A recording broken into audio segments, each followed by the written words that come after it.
So we are back with more updates on this Diddy trial. Getting more crazy, shocking, and everything. Let's get it.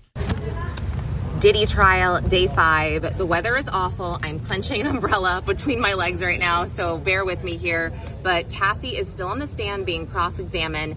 And just a warning, it's been a few days of cross, so what I'm about to say, just again, I'm reporting it. Don't get mad, but this is what's going on. It's been very explosive today. We've heard about allegedly Cassie dating an NFL player at one point and Diddy becoming insanely jealous. And there was another mention of Cassie dancing with Chris Brown in 2013. And after she did this, allegedly Diddy stole her phone. Cassie said she remembered Diddy stealing her phone, but she denied ever dancing with Chris Brown. And this all stemmed from an incident that she told us about where she was driving with Diddy in the car. They were going to a doctor's appointment and he said something to her like, you know, text your mom that you're okay. And I'm paraphrasing. And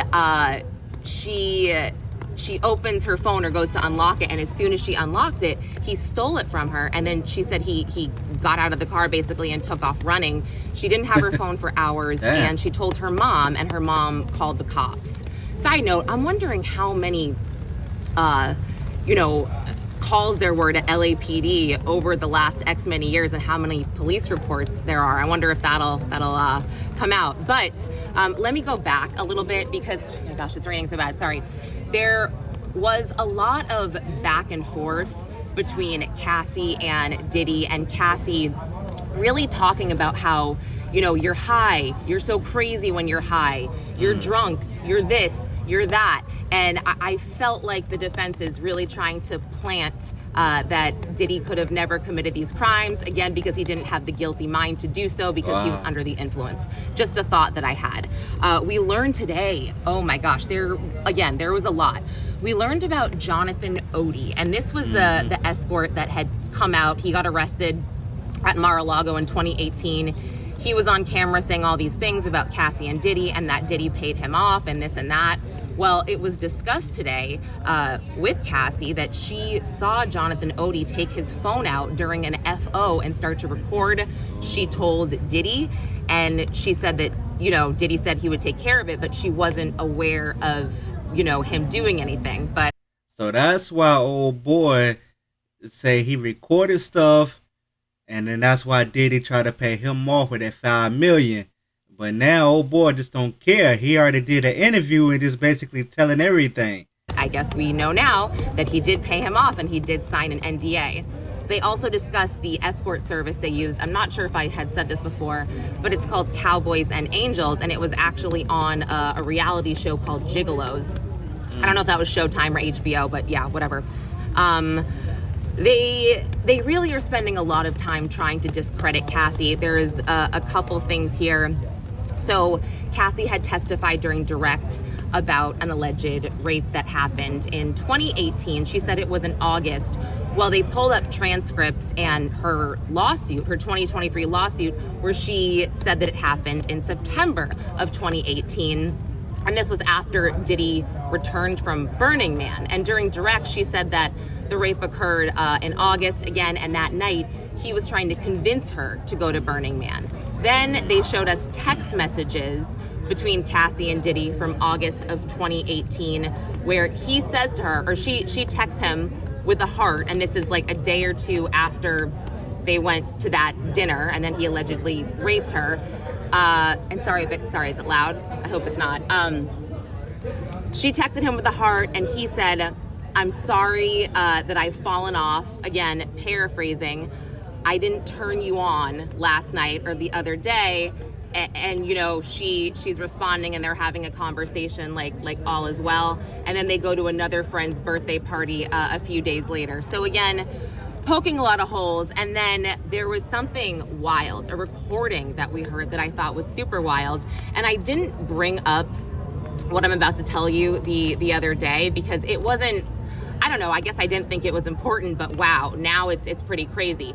And by the way, just going back to Cassie responding with, you know, or corresponding with Diddy after the alleged rape, I don't want to get any hate for that. I'm sure that the state is going to put a doctor or a psychologist or psychiatrist on the stand testifying about trauma survivors and abuse and how they react. Just a side note. But about this other incident. So during direct, Cassie had said that she was in Atlantic City hosting a bunch of parties, and a guy named Sujit that they knew, I don't know who Sujit necessarily is, he said that he had a video of Cassie touching herself or doing something, during an FO, and she flipped out and she told Diddy, and he wasn't in town. I believe he was in California or somewhere else. Don't quote me on that, but he was not in Atlantic City and he was not in town. Hold on, I'm standing up. My legs are killing me. I'm gonna try to cover my notebook. So she told him, and he says, don't let him out of your sight. Like, try to get this video. He's freaking out as well. So during direct, she said that when Diddy flew back to New York, they held a meeting with Sujit and someone else. And these are my words, not hers. She kind of described this dinner as almost like a mafioso type dinner, where Diddy was sitting at the table and he had like bodyguards surrounding the restaurant against the wall, and that was that. So I'm kind of just like, okay, I guess if, I could share that with you guys, but that was it. Well, we got a lot more context today when the defense actually played a recording of Cassie. She recorded it herself. Because again, Diddy said, don't let him out of your sight, do whatever you can. She recorded herself confronting Sujit. And Sujit sounds very drunk. He says he has this video. She says, show it to me. It starts off fine. And then Cassie, hold on. I wrote a lot of stuff down that she said. And again, they're really trying to show that, in my opinion, that it wasn't just Diddy that was violent, it was Cassie as well. Where is it? So we hear this recording and she says, here it is. I will kill you right now. I will hide you. I will kill you and put you in the effing dirt. I will kill you and I will kill you again. And she says, you're playing games. All the friends are leaving. I've never killed anyone, but I will kill you. I don't care. You're playing games. I'm going to. And then she says, it's not going to be my hands. Someone else is going to do it. Blood won't be on my hands. And then that is crazy. She's been around Diddy too much. But I know that a woman being in that type of situation, pissed off, would say what she gotta say and do what she gotta do. Defense made sure to tell us that he was in California when this happened. So I know what they're trying to do. Again, it seems like they're dragging Cassie through the mud here. And when I said that his attorney was, strategic yesterday, Nicole Esteveo, and being kind and not badgering Cassie, that seemed to dissipate a little bit today. At one point, they're talking about Cassie going to rehab in 2023, and she went to somewhere called Willow House. And Esteveo says, you looked at the website, right, before you went to rehab? And Cassie's like, I don't know, I don't remember. And then she made a comment like, well, surely if you left your children for 45 days, you would have looked at the website ahead of time. Objection. And then before the judge could even say sustained, she's like, withdrawn.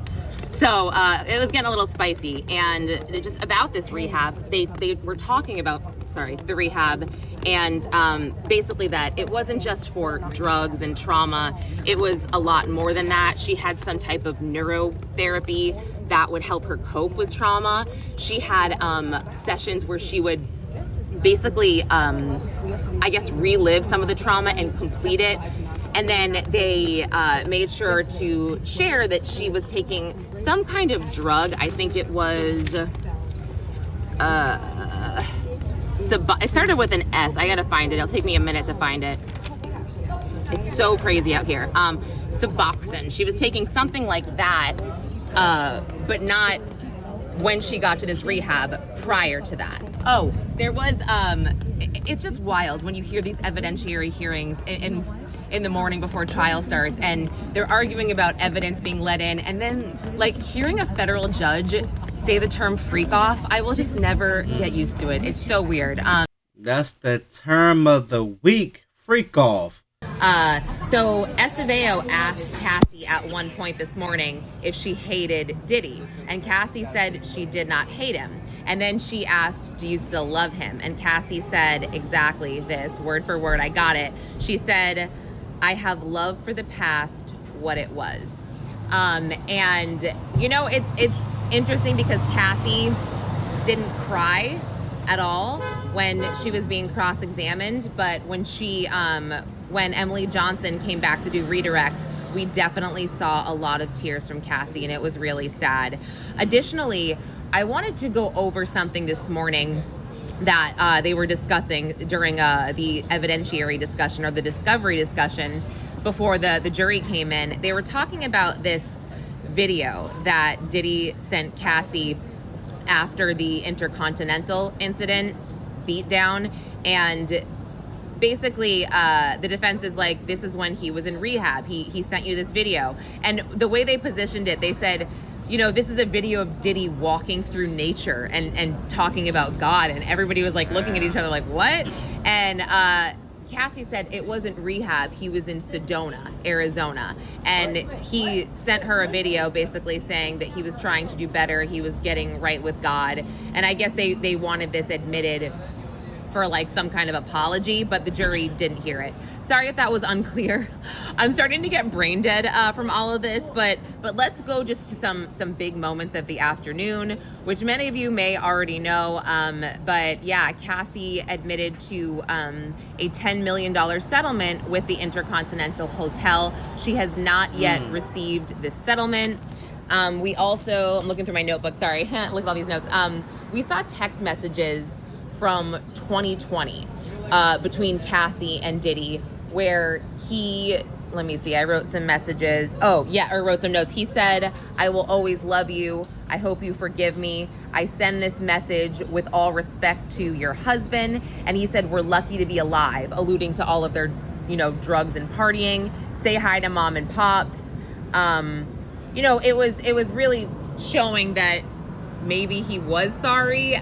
I'm just, yeah, I mean, they are, you know, doing as much as they possibly can to show that he has remorse, in my opinion, or had remorse. Additionally, they brought up, this is the defense, I'm still on cross, they brought up that when Cassie settled with Diddy for the $20 million, she had a tour planned, and after she settled, she canceled the tour. So they were like, so you kind of had the money, you didn't need the money, so you canceled the tour.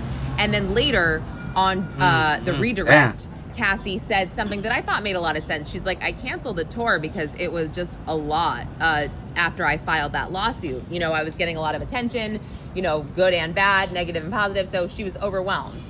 But anyway, back to the cross, the defense was like, so.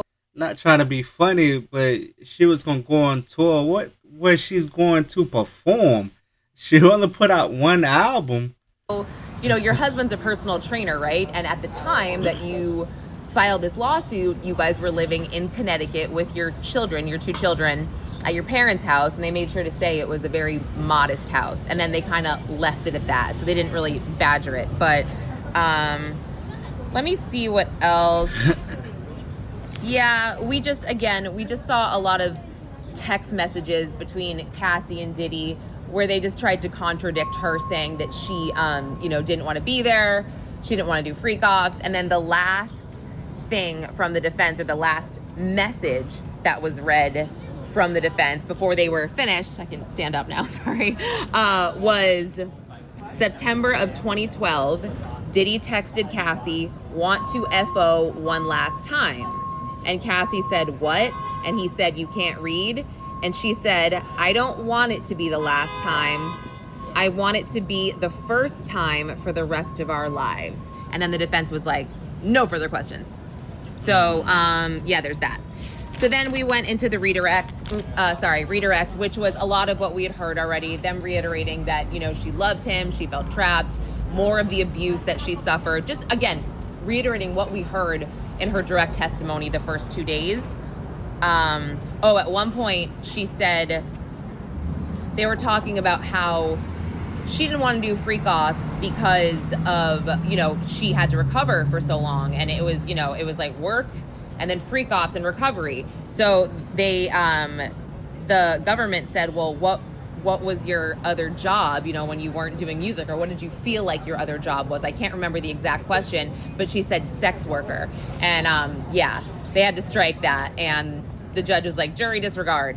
But I think that they were, we saw a lot of text messages during the redirect about the control that he had over Cassie, and it was text between her and music producers, where Cassie said that he really controlled her career, and her career, once she started dating him, it went downhill. She had her one big album, and after that, he wouldn't really let her do anything. So we saw a text message where she was asked to be in a Common video. Sorry, I just went too close. A Common video, and this manager is saying, let me know if you want to do this. And she's like, I just have to ask Puff. Then they're texting, and then she said Puff said no. So this, again, in my opinion, they're trying to insert his coercive control. Yeah, he was in control. Which they did again and again.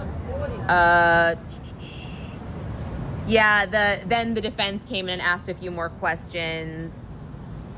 I mean, I think... Oh, yeah. So then they talked about her civil suit and the $10 million intercontinental lawsuit, where she said that she would, during the redirect, I'd give it back. She said she'd give back the $20 million if she never had to do freak-offs. Then she wouldn't have to work so hard to get her autonomy back. And she started crying. It was sad. I felt horrible for her. And also, sitting there the last 3 days answering all these questions. My gosh, she's just so calm. I don't know how she did it. So then we moved on. So I'm going to try to flip this notebook. We moved on to the next witness, Yasin Binda, the special agent with the HSI. She works in the human trafficking department, international and domestic, and she also did crisis negotiation. So she served a bunch of subpoenas in the case. We saw a photo of a guy named Paul Arthur. She served him in March of 2024. I have not looked this guy up. He did not look familiar, but I need to look up him after this. His name is Paul Arthur. But anyway, she worked on the arrest of Diddy in September of 2024. She arrested him at the Park Hyatt Hotel. She was in charge of taking pictures. So we saw pictures of the Park Hyatt, and she testified that she thought that there was a woman that was staying with him. I mean, who knows, maybe. And then actually, and it was a lot of, it was a lot of, I don't want to say it was boring, but it's boring stuff, but I know it's important. I understand it's important. So then Dawn Richards got on the stand, and I left a little bit early, but Dawn Richards testified, that she worked with Diddy from, I think it was 2004 to 2011, and she testified that she saw in 2009 Diddy beat Cassie up. I guess he was kind of where's my food type of thing, and then he proceeded to stomp her. Wow. So she will be definitely back on the stand on Monday. Yes, we can all agree Diddy was a controlling man, a freak, and he had money and the power. And that is crazy. A lot of people that get in that type of status, they feel like they can just do whatever and be untouchable. How y'all feel for this week of Diddy trial? All this craziness we done learned and everything. We done seen text messages. We done heard all the stuff that he's saying, all the stuff that she's saying, and they got names being thrown up. Man, this is just going to get crazy. I think a lot of more celebrity names is going to get thrown out. I'm trying to see who else is going to testify against old Diddy. I hope y'all enjoyed the video. Hit that like button, subscribe to the channel. I'll be back again with more videos, alright?